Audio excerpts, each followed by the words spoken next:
Let me ask you something that might feel uncomfortable. What if you're not as safe as you think you are? Not reckless, not careless, just slightly overconfident. Because here's the truth most riders don't talk about. Almost nobody who gets into trouble thought they were riding unsafe. They thought they were fine. They thought they were experienced. They thought they had it handled. I'm Matthew from Autozium, and today we're going over 7 signs you're not as safe as you think. And number 5 is the one almost nobody notices until it's too late. But before we get to that one, we need to talk about the small habits that slowly change how you ride without you realizing it. Because safety doesn't usually disappear in one big moment, it fades quietly, slowly. And most of the time, you don't even notice it happening. Let's start simple. Sign number 1: you've stopped scanning your mirrors at stoplights. Be honest. When you stop at a red light, do you check your mirrors? Or do you just relax and wait? Think about the last few times you stopped at an intersection. Did you watch the car behind you as it slowed down? Did you keep your bike in gear? Did you stay ready to move if needed? Or did you shift into neutral, sit back, and look around? There's nothing wrong with relaxing. But here's the problem: the moment you stop paying attention behind you is the moment you lose options. Rear end accidents are common for motorcycles, not because riders are bad, but because once they stop, they mentally switch off. Safe riders don't switch off at stoplights. They stay alert until the car behind them fully stops. Not almost stopped, not slowing, fully stopped. And even then, many keep one eye on the mirrors. Why? Because being aware gives you a choice. If a driver isn't slowing down, you can move. If you're boxed in and not paying attention, you can't. And here's where it gets interesting. Most riders used to do this when they were new. When you first started riding, you probably checked your mirrors constantly. You were careful, you were focused, you expected mistakes from drivers. But as months pass, something changes. Nothing bad happens. Drivers stop normally. Lights turn green. Everything feels routine. So the mirror check slowly disappears. Not on purpose, it just fades. And that's how overconfidence works. It doesn't shout, it whispers. It says, "You're fine, relax." Now ask yourself something simple. If a car came up too fast behind you tomorrow, would you notice early enough to move? Or would you realize it at the last second? That tiny habit, just a quick mirror glance, can be the difference between reacting early and reacting too late. And if you've stopped doing it, that's your first sign. But this next one connects directly to reaction time, and most riders don't notice this shift until they replay a close call in their head later. Sign number 2: you follow cars closer than you used to. This one happens slowly. So slowly you don't even feel it. When you first started riding, you probably kept a big gap, maybe even too big. You didn't trust traffic. You didn't trust drivers. You gave yourself space. Then something changes. You get more comfortable. You feel smoother on the throttle. You feel more in control, and the gap shrinks. Just a little, then a little more. It still feels safe. You're not tailgating. You're just closer than before. Here's the problem. Space is not about comfort. It's about reaction time. When a car brakes hard, you don't just need stopping distance. You need thinking distance. You need time to see it, time to react, time to squeeze the brakes smoothly instead of grabbing them in panic. That time disappears when space disappears. And here's something most riders don't realize. Following closer feels efficient. It feels sharp. It feels like you're flowing with traffic. But it removes your margin for error. And traffic doesn't warn you before it does something sudden. Now imagine this. The car ahead swerves at the last second. There's debris in the road, or traffic suddenly stops around a blind corner. With space, you have options. Without space, you have panic. And panic leads to hard braking. Hard braking leads to locked wheels or instability. You might still save it, but now you're surviving instead of riding smoothly. If you've had a moment recently where you braked harder than you expected, ask yourself this: was I closer than I needed to be? This connects to something we'll talk about later. Because following distance is not just about stopping, it's about control. And when control feels rushed, small mistakes become big ones. Now let's move to something most riders avoid once they feel experienced. And this one is uncomfortable to admit. Sign number 3: you don't practice slow riding anymore. When was the last time you practiced tight turns? Not on the road, not in traffic, but on purpose, in an empty lot, doing slow circles, figure eights, clutch control, rear brake balance. Be honest. Many riders stop practicing once they feel experienced. They think, I've got this. And maybe you do, at normal speeds. But here's what people don't talk about enough. Most drops and close calls happen at low speed.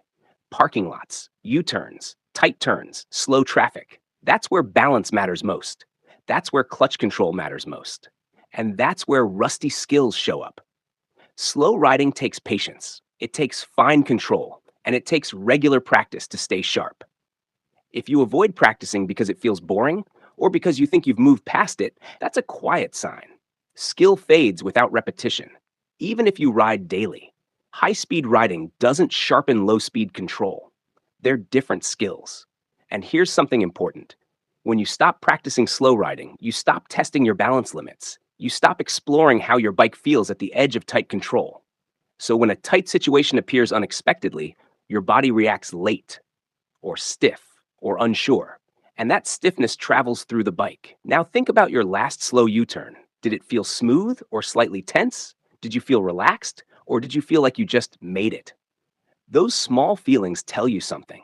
Safe riders don't just ride, they maintain their skills, even when nobody is watching, even when it feels unnecessary, because they know skill fades quietly.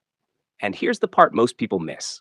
When you stop practicing slow control, it affects more than parking lots. It affects your confidence in tight city riding. It affects how calm you stay in slow traffic. And that tension builds without you realizing why. Now let's talk about something that almost every rider has done, and most justify in their head instantly. This one feels small, but it reveals a lot. Sign number 4. You rush yellow lights. You see the light turn yellow. Your brain does the math fast. I can make it. Sometimes you can. Sometimes you do. But here's the real question. Did you need to? Safe riding is not about what you can make. It's about what you can control. When a light turns yellow, you have two choices. Commit early to stopping or commit early to going. The problem happens when the decision comes late. Late decisions create rushed moves. Rushed moves create mistakes. Maybe you roll on the throttle harder than usual. Maybe you hesitate for half a second, then go. Maybe you brake late and hard. In all of those cases, you're reacting instead of planning. And reaction mode reduces control. Here's something honest. Most riders don't run red lights. They just stretch yellows. They push the limit slightly. And because nothing bad happens most of the time, the habit grows. But intersections are one of the most dangerous places for riders. Not because you're reckless, but because other drivers make late decisions too. Someone turning left might think you're stopping. Someone at the cross street might jump early.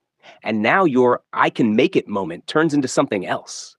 If you notice yourself accelerating at yellows instead of preparing to stop, ask why. Are you in a rush?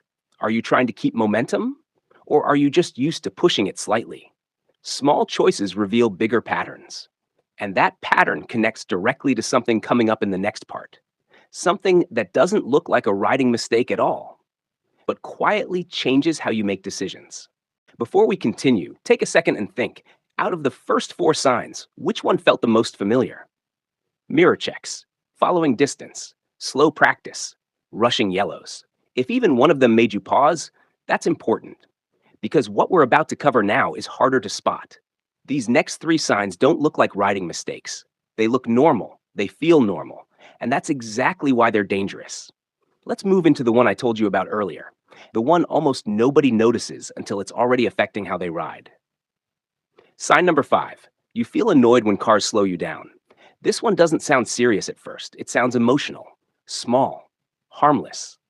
But pay attention. When traffic moves slowly, what happens inside you? Do you stay calm? Or do you feel that small spike of irritation?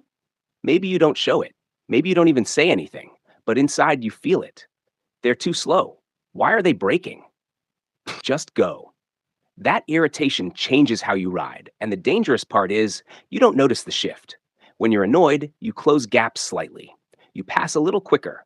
You accelerate harder than usual. You take openings that you might normally ignore. Not big risks, small ones, tiny ones. But riding safety isn't lost in big reckless moves. It's lost in tiny shifts in patience. Here's what irritation really does: it speeds up your decisions. And faster decisions mean less evaluation. Less evaluation means fewer backup plans. Now imagine this: you're behind a slow car on a two-lane road. You feel stuck. You wait for an opening. One appears. Is it clean? Is it fully clear? Or is it just good enough? When you're calm, you wait for clean. When you're annoyed, good enough starts to look acceptable. That difference matters. And here's the part most riders never connect: irritation narrows your vision, not physically, mentally. You focus on the obstacle. You focus on getting past. You stop scanning as wide. You stop thinking as far ahead. And that's when small mistakes slip in. Maybe you've never had a major scare because of this. That's how it hides. It builds quietly. It shows up in mood before it shows up in mistakes. So ask yourself honestly: when traffic slows you down, does your riding stay the same? Or does your throttle hand change? Because patience is not just about personality, it's a safety skill. And losing it is one of the clearest signs that comfort has turned into overconfidence. Now, this next one connects directly to reaction time, and it links back to following distance from earlier.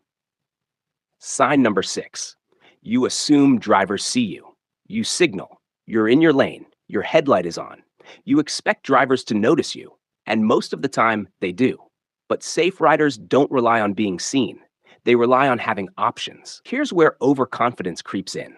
You approach an intersection. A car waits to turn left. You see them. You assume they see you. You continue at the same speed because why wouldn't they see you?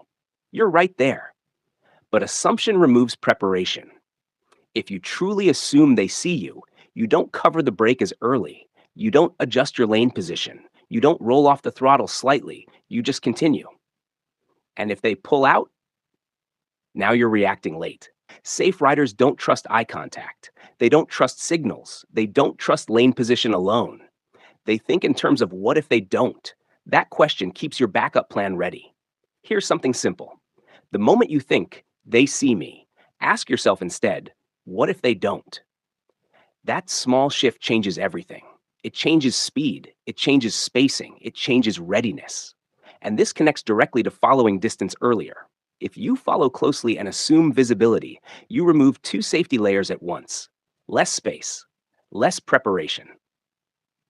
Now think about your recent rides. Have you rolled through intersections at steady speed without adjusting? Have you trusted drivers to wait because you had the right of way? Right of way doesn't protect you. Preparation does.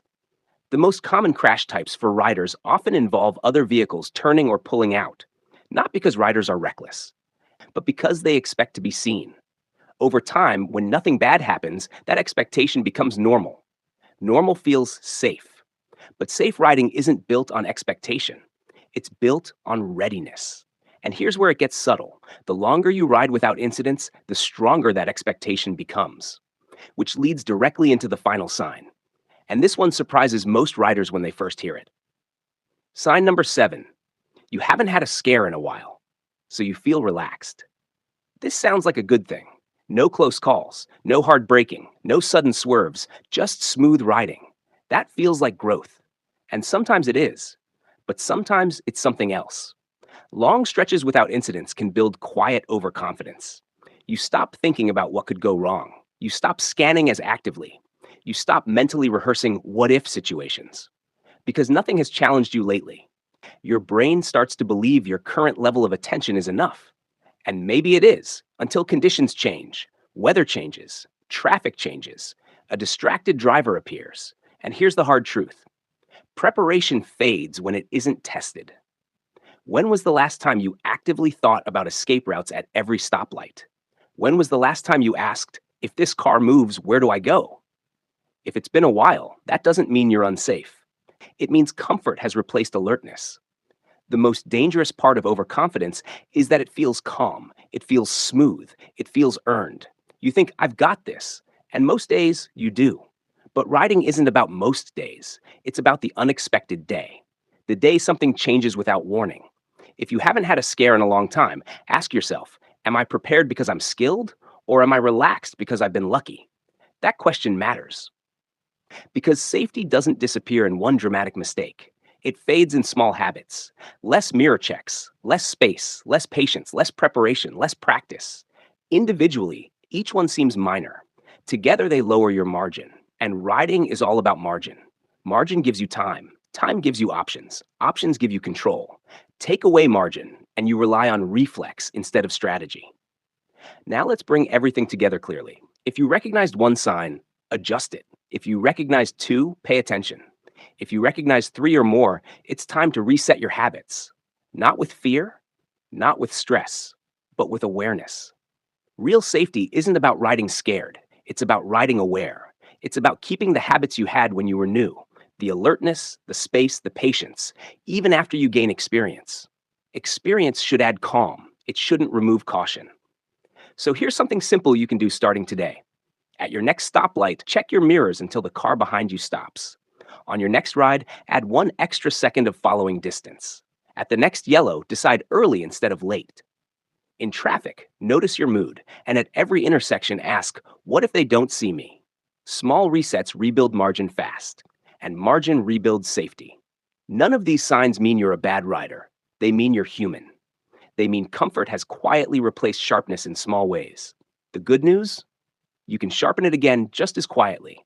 Ride patient, ride aware, and I'll see you in the next one.